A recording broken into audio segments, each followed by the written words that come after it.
আজকের গুরুত্বপূর্ণ আঞ্চলিক সংবাদে সবাইকে জানাই স্বাগতম। আজ হলো 1 ডিসেম্বর, 14 অগ্রহায়ণ, সোমবার।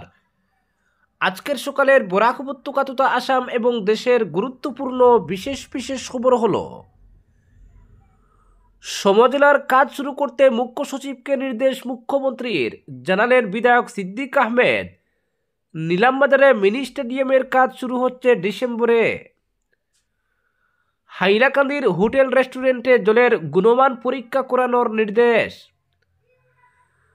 করিমগঞ্জ জেলার নাম পরিবর্তনের প্রতিবাদে শ্রীভূমিতে গণ অভিবর্তন 2 ডিসেম্বর। সিলিন্ডার বিস্ফোরণে আহতদের খোঁজ নিতে শিলচর মেডিকেলে বিধায়ক কমলাক্ষ। জমির দালালি ঠেকাতে কঠোর সরকার, অভিযোগ জানাতে টোল ফ্রি নম্বর চালু দুর্নীতি নিবারণ শাখার। এ ব্যাপারে বিস্তারিত থাকবে প্রতিবেদনে। মৃত এনএইচএম কর্মীদের 7.5 লক্ষ টাকার অর্থ সাহায্য, সিদ্ধান্ত হিমন্ত ক্যাবিনেটের। আড়ম্বর নয়, গণবিবাহে 7 পাকে বাধা পড়লেন মধ্যপ্রদেশের মুখ্যমন্ত্রীর ছেলে। মাটির ক্লাসিফিকেশন না করেই হাইলাকান্দিতে ইটপাটার রমরমা। একই গ্রামে একাধিক ইন্ডাস্ট্রি গড়ে উঠায় বিষাক্ত হচ্ছে পরিবেশ। এবং সর্বশেষ খবরটি হলো, কংগ্রেস আর কোনোদিন মাথা তুলে দাঁড়াতে পারবে না, বললেন কমলাক্ষ দে পুরকায়স্থ। ডক্টর হিমন্ত বিশ্ব শর্মাকে একজন কর্মতৎপর ও সর্বকালের সেরা মুখ্যমন্ত্রী বললেন বিধায়ক।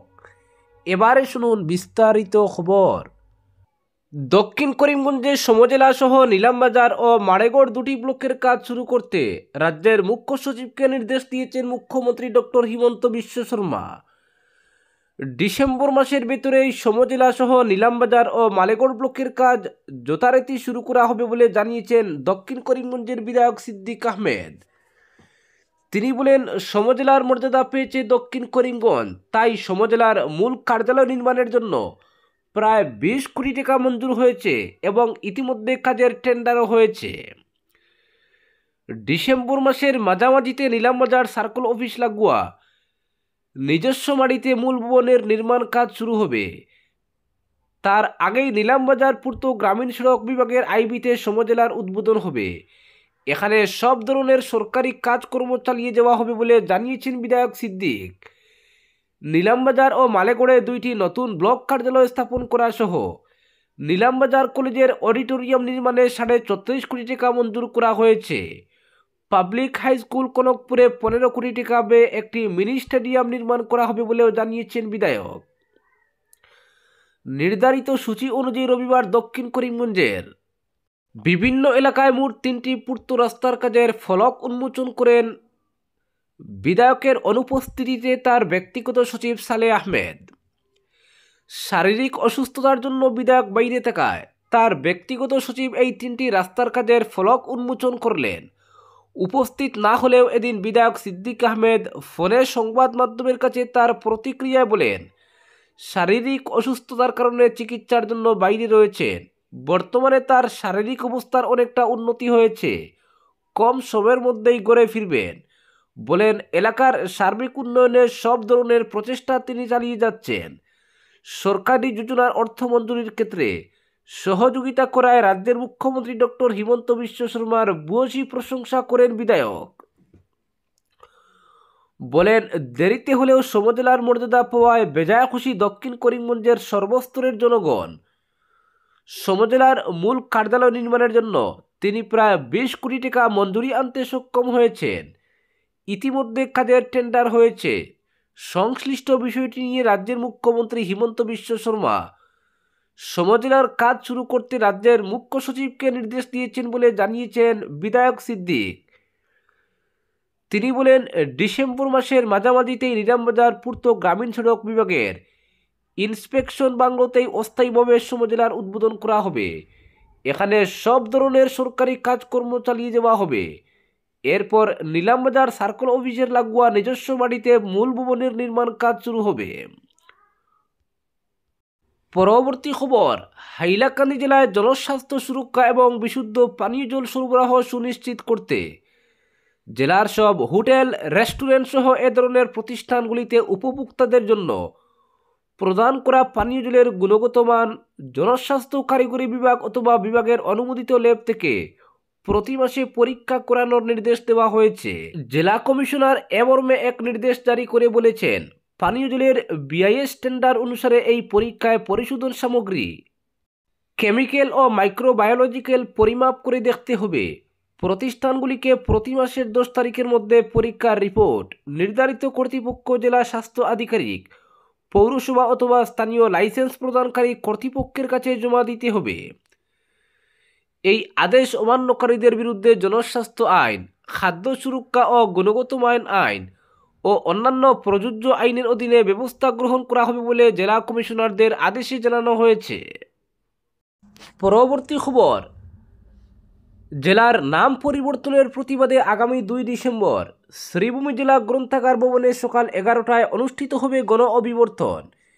রবিবার এই খবর জানিয়েছেন করিমগঞ্জ জেলার নাম পরিবর্তন প্রতিরোধ নাগরিক কমিটির অন্যতম আহ্বায়ক অরুণাংশু ভট্টাচার্য।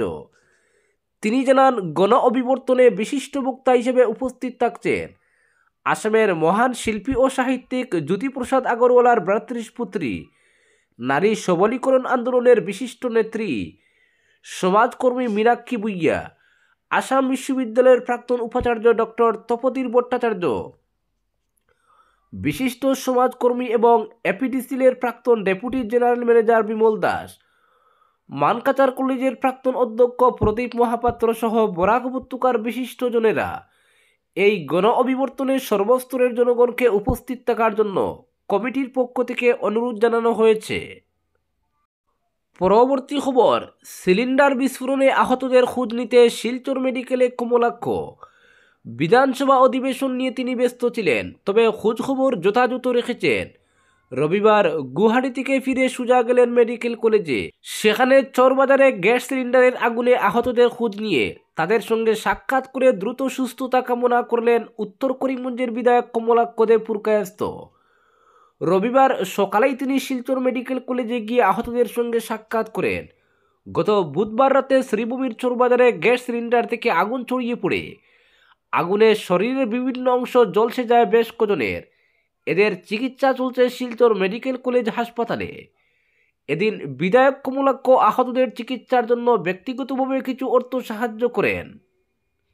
তাদের উন্নত চিকিৎসার জন্য মেডিকেল কর্তৃপক্ষের সঙ্গেও তিনি আলোচনা করেন। পরে তিনি সংবাদ মাধ্যমকে জানান, গ্যাস সিলিন্ডার থেকে ছড়িয়ে পড়া আগুনে ঝলসে যাওয়াদের সঙ্গে কথা বলেছেন, তারা ধীরে ধীরে সুস্থ হয়ে উঠছেন। বলেন, এদের চিকিৎসার জন্য যে ধরনের সাহায্য দরকার পড়বে তিনি সেটা করবেন। বিধায়ক বলেন, শ্রীভূমি সিভিল হাসপাতাল তার নির্বাচনী এলাকায় রয়েছে।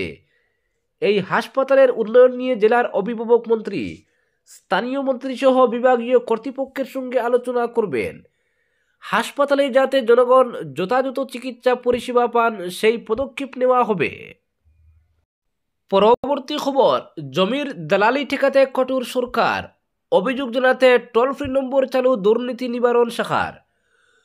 জমি বাটি নিয়ে দুর্নীতি করলেই কড়া ব্যবস্থা গ্রহণ করবে সরকার, এভাবেই হুঁশিয়ারি দিয়েছেন মুখ্যমন্ত্রী হিমন্ত বিশ্ব শর্মা।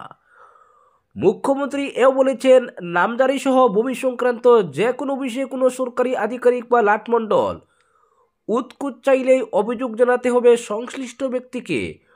অভিযোগ পেলেই অভিযুক্তকে যেতে হবে জেলে। এদিকে মাটির দালাল বা জমি নিয়ে দুর্নীতি করা ব্যক্তিদের লাগাম টানতে অভিযোগ জানানোর জন্য বেশ কিছু ফোন নম্বর চালু করেছে দুর্নীতি নিবারণ শাখা। এমনকি হোয়াটসঅ্যাপ নম্বর, ফোন নম্বর, টোল ফ্রি নম্বর চালু করা হয়েছে। এই নম্বরে যোগাযোগ করলে সংশ্লিষ্ট ব্যক্তির বিরুদ্ধে দুর্নীতির অভিযোগ জানানো যাবে। মুখ্যমন্ত্রী স্পষ্ট করে দিয়েছেন, ভূমি সংক্রান্ত দুর্নীতির অভিযোগ প্রমাণ হলেই কড়া ব্যবস্থা গ্রহণ করা হবে।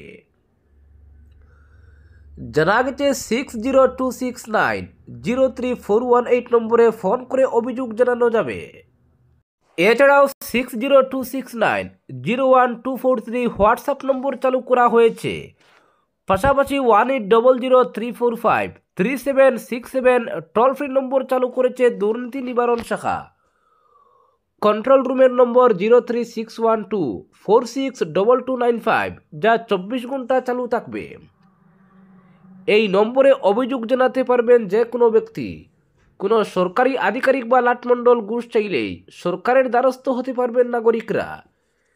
নাগরিকদের এই সুবিধা করে দিয়েছে দুর্নীতি নিবারণ শাখা। কোনো আধিকারিক 1 টাকা উৎকুচ চাইলেও বিপদে পড়বেন। মুখ্যমন্ত্রী জানিয়েছেন, মাটি সংক্রান্ত যে কোনো দুর্নীতি সহ্য করা যাবে না। ইদানিং এক সত্রের মাটির কেলেঙ্কারির অভিযোগ সামনে এসেছিল। সঙ্গে সঙ্গে তদন্তের নির্দেশ দিয়েছিলেন তিনি। সংশ্লিষ্ট আধিকারিকের বাড়িতে তল্লাশি চালিয়ে তার আয় থেকে 400 গুণ বেশি সম্পত্তির হদিশ মিলেছিল। তদন্তের আওতায় রয়েছেন 2-1 লাটমণ্ডলও। ফলে মাটি সংক্রান্ত দুর্নীতির বিরুদ্ধে কঠোর অবস্থান গ্রহণ করেছে সরকার। পরবর্তী খবর, মৃত এনএইচএম কর্মীদের 7.5 লক্ষ টাকার অর্থ সাহায্য। সিদ্ধান্ত হিমন্ত ক্যাবিনেটের। জাতীয় স্বাস্থ্য অভিযান অর্থাৎ এনএইচএমের কর্মরত কর্মচারীদের মৃত্যু হলে তাদের নিকটাত্মীয়কে প্রদান করা 5 লক্ষ টাকার এককালীন আর্থিক সাহায্যের পরিমাণ বৃদ্ধি করা হয়েছে রবিবার রাজ্য মন্ত্রিসভার বৈঠকে। ক্যাবিনেট বৈঠকে এই অর্থের পরিমাণ এখন 7.5 লক্ষ টাকা বৃদ্ধিতে অনুমোদন জানানো হয়েছে। মুখ্যমন্ত্রী ডক্টর হিমন্ত বিশ্ব শর্মার পৌরোহিত্যে অনুষ্ঠিত বৈঠকে আগামী 10 ডিসেম্বর আসাম আন্দোলনের শহীদদের স্মৃতিতে গুয়াহাটির পশ্চিম বরগাঁওয়ে নির্মিত শহীদ স্মারক উদ্বোধন কর্মসূচি নিয়ে আলোচনা হয়। সে অনুযায়ী 8 ডিসেম্বর আসাম আন্দোলনের প্রত্যেক শহীদের স্মৃতিতে প্রদীপ প্রজ্বলনের পাশাপাশি নাম প্রসঙ্গ আয়োজন করা হবে। 10 ডিসেম্বর শহীদ স্মারক ভবন উদ্বোধনের দিন আসাম আন্দোলনের শহীদদের পরিবারবর্গকে আমন্ত্রণ জানানো হবে। এই কর্মসূচিতে জেলাগুলির জনসংখ্যা অনুযায়ী 1 থেকে 10,000 লোকের উপস্থিতিতে শহীদ প্রণাম তোমাক গানটি আনুষ্ঠানিকভাবে পরিবেশন করা হবে। ওই দিন নিজ নিজ করে প্রদীপ জ্বালিয়ে আসামের জাতীয় শহীদদের শ্রদ্ধা জানাতে মন্ত্রিসভা আসামবাসীকে আহ্বান জানিয়েছে। পরবর্তী খবর, আড়ম্বর নয়, গণবিবাহে 7 পাকে বাধা পড়লেন মধ্যপ্রদেশের মুখ্যমন্ত্রীর ছেলে। বিলাসিতা বা আড়ম্বর নয়, গণবিবাহের অনুষ্ঠানে 7 পাকে বাধা পড়লেন মধ্যপ্রদেশের মুখ্যমন্ত্রী মোহন যাদবের ছোট ছেলে অভিমন্যু যাদব। পাত্রীর নাম ঈশিতা। সানোয়ারাখালীতে আরও 21 দম্পতির সঙ্গে পরিণয় সূত্রে আবদ্ধ হন তারা। গণবিবাহের আয়োজন করা হয় সানোয়ারাখালীতে। 5টি বড়সড় সাজানো গম্বুজে তৈরি হয় মণ্ডপ। বিশাল প্রধান মঞ্চ ছাড়াও ছিল 22টি পৃথক আসন, যেখানে প্রতিটি দম্পতির বিয়ের মূল আচার সম্পন্ন হয়। জানা গিয়েছে প্রায় 25,000 মানুষ এই অনুষ্ঠানের সাক্ষী হন। শনিবার সকাল থেকে উজ্জয়নের ইম্পেরিয়াল হোটেল এলাকা উৎসবমুখর হয়ে ওঠে। মোট 22টি বরযাত্রী বের হয়। বরেরা ঘোড়ায় চড়েও আসেন। নববধূরা সাধারণ গাড়িতে শোভাযাত্রা করে পৌঁছান। 2 পরিবারের সদস্যরা ব্যান্ডের তালে নেচে আনন্দে মেতে ওঠেন। আর সেই দৃশ্য দেখতে সাধারণ মানুষের ভিড় জমে। গণবিবাহ শেষের সন্ধ্যায় হোটেলে রিসিপশনের আয়োজন করা হয়। সেখানে উপস্থিত ছিলেন কয়েকটি রাজ্যের মুখ্যমন্ত্রী, রাজ্যপাল, কেন্দ্র ও রাজ্যের মন্ত্রী সহ বহু সন্ন্যাসী ও আধ্যাত্মিক ধর্মগুরু।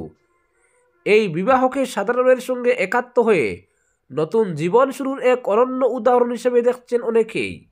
আজকের বিশেষ সংবাদ এখানেই সমাপ্ত।